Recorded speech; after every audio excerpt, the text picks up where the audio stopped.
Welcome to Everyday Nursing Knowledge Lectures, and today we will learn about cardiogenic shock. What is cardiogenic shock? Cardiogenic shock is shock related to cardiac issues.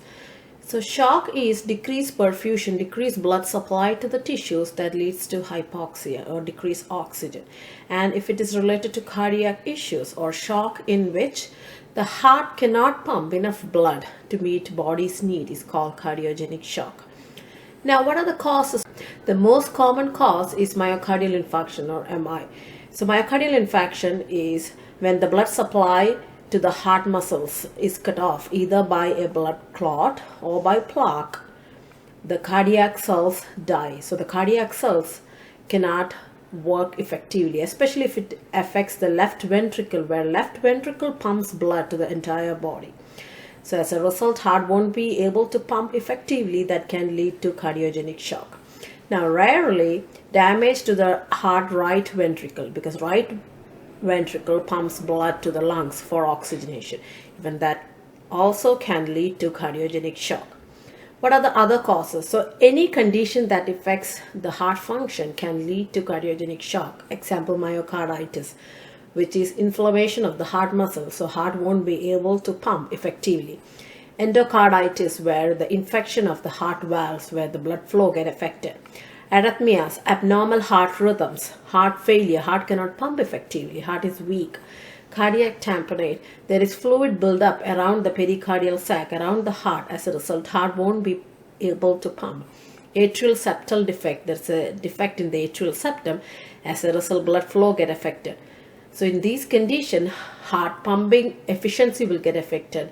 As a result, patient will present with signs and symptoms of cardiogenic shock. So what happens in cardiogenic shock is there is a significant decrease in cardiac output. What is cardiac output? Cardiac output is the amount of blood or blood volume pumped by the heart in 1 minute. It is 4 to 8 liters per minute. So in a minute, heart pumps around 4 to 8 liters of blood. And cardiac output, you get this cardiac output by multiplying stroke volume into heart rate. What is stroke volume? Stroke volume is again the volume of blood or blood volume pumped by the heart with each beat. So when a heart beats, heart pumps around 50 to 100 ml of blood. And when you multiply this by heart rate is number of heartbeats in 1 minute, you will get the cardiac output. So when you increase the stroke volume, you can increase the cardiac output, which you can increase the blood pressure. Now, what are the factors that can affect the stroke volume? There are 3 factors which can affect the stroke volume. That is preload, contractility, and afterload. What is preload? Preload is the ventricular stretch at the end of diastole. So what happens in diastole? During diastole, the ventricles receives the blood. The right ventricle receives the blood, left ventricle receives the blood. So the more blood volume, the more stretch the ventricles will be. So it's the ventricular stretch at the end of diastole. So when you increase the preload, there is more blood volume, which can increase the stroke volume. So the heart can pump more. As a result, cardiac output increases. Preload has a positive effect on the stroke volume.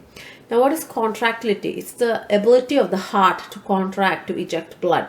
So when you give some medicines to increase the contractility, it can increase the stroke volume and increase the cardiac output. Reason you have to know this, when we discuss the management, we give medicines to increase or decrease these factors, the preload, contractility, or afterload, which has an effect on the cardiac output. Now, the third factor which can affect the stroke volume is afterload. What is afterload? Afterload is the force with which the ventricle has to pump blood or to eject blood. So if the blood vessels are narrowed, is constricted, or high blood pressure, the force with which the ventricle has to pump is more. So the afterload is more. So when the resistance increases, so afterload is the resistance. So when the resistance or the afterload increases, it can decrease the stroke volume. So afterload has a negative effect on the stroke volume. So now let's see what are the pathophysiology of cardiogenic shock. So in cardiogenic shock, remember, there is decreased cardiac output. So when there is no enough cardiac output, the blood pressure falls. There is decreased blood pressure. As a result, there is decreased blood supply to the organs and tissues, which can lead to the organ damage. So what happens when our body is in stress or in danger?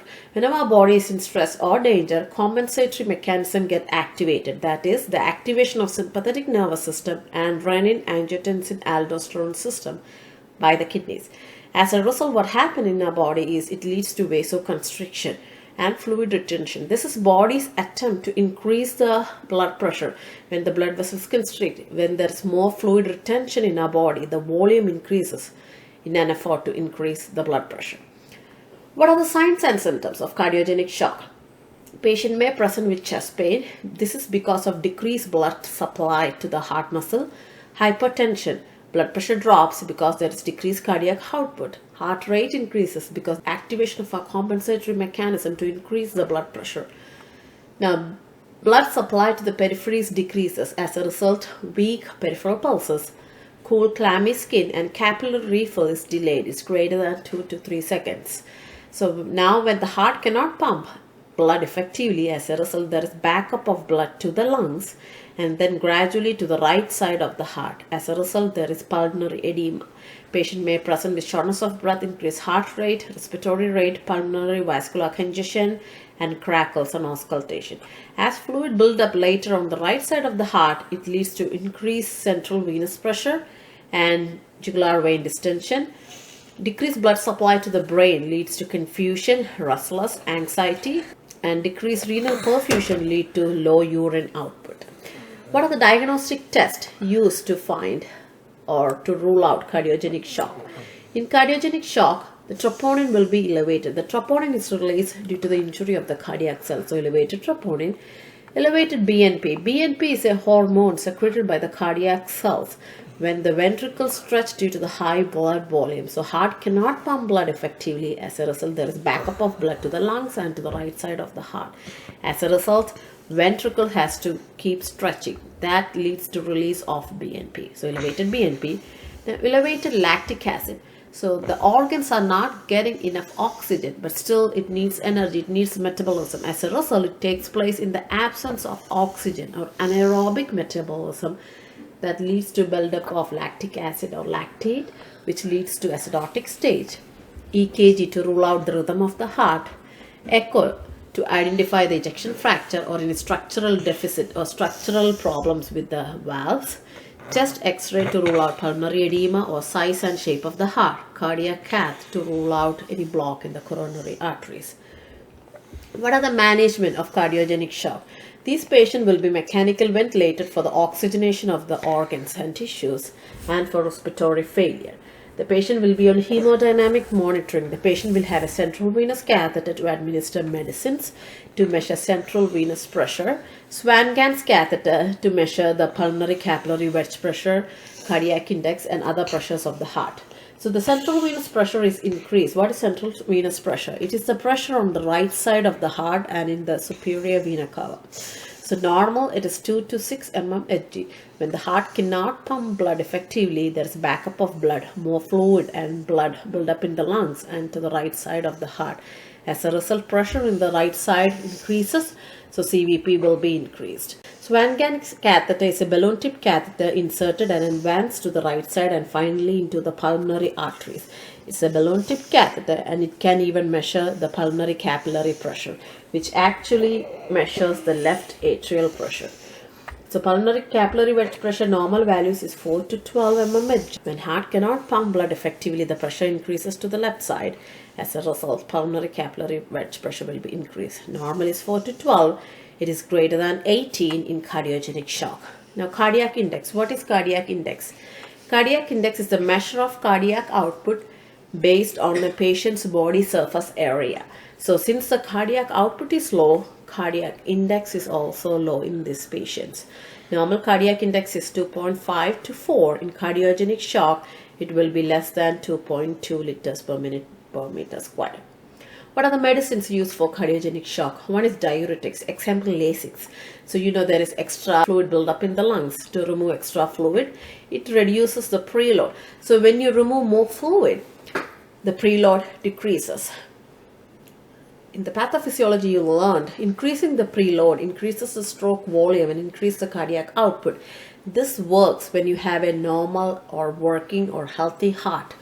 Here, the adding more fluid to the cardiogenic shock patient will not help because the heart is weak. You are adding more volume or more plasma to the patient's blood, where heart is already weak or won't be able to pump. So in cardiogenic shock, you give diuretics to reduce the preload so you can reduce the workload of the heart. Now, positive inotropes. Inotropes helps, especially positive inotropes, increases the contractility of heart. So remember, when the contractility increases, stroke volume increases, cardiac output increases, and blood pressure increases. Example, dopamine, dobutamine, milrinone. Vasopressor, this is to increase the blood pressure. This is to constrict the blood vessels. Example, levophed, vasopressin, and you're increasing the blood pressure. Now, vasodilators are given. This is to decrease the afterload. You're dilating the blood vessel. You have to monitor for hypertension, but here you want to decrease the afterload, decrease the resistance with which a weak heart has to eject blood. So example for vasodilators are nitroglycerin and nitroprusside. Antiplatelet medication to prevent blood clot. Example, Plavix, Integralin. What are the other procedures done in patients with cardiogenic shock? Angioplasty and stent placement. If there is a block in the coronary arteries supply blood to the heart muscles. So if there is a block, angioplasty or stent placement is done to open up these vessels. Now, intra-aortic balloon pump. This is a balloon-tipped catheter inserted into the aorta. The main goal is to increase the cardiac output and to increase the coronary perfusion. This balloon-tipped catheter can deflate and inflate. So during systole, this balloon-tipped catheter deflates, and during diastole, this balloon-tipped catheter inflates. So during diastole, when the balloon-tipped catheter inflates, the blood in the aorta falls back into the coronary arteries and it increases the blood supply to the heart muscles. During systole, the heart pumps blood. So when it pumps blood, this balloon deflates. When it deflates, it creates a suction. As a result, more blood get ejected to the aorta. So it increases the cardiac output. So intra-aortic balloon pump is used to increase the cardiac output and to increase the coronary perfusion. Now the third is ECMO, extracorporeal membrane oxygenation. In ECMO, blood is pumped outside the body to a machine, heart-lung machine, where this machine removes carbon dioxide and oxygenates the blood and returns back to the patient's body. So today we learned about cardiogenic shock, and thanks for watching my video.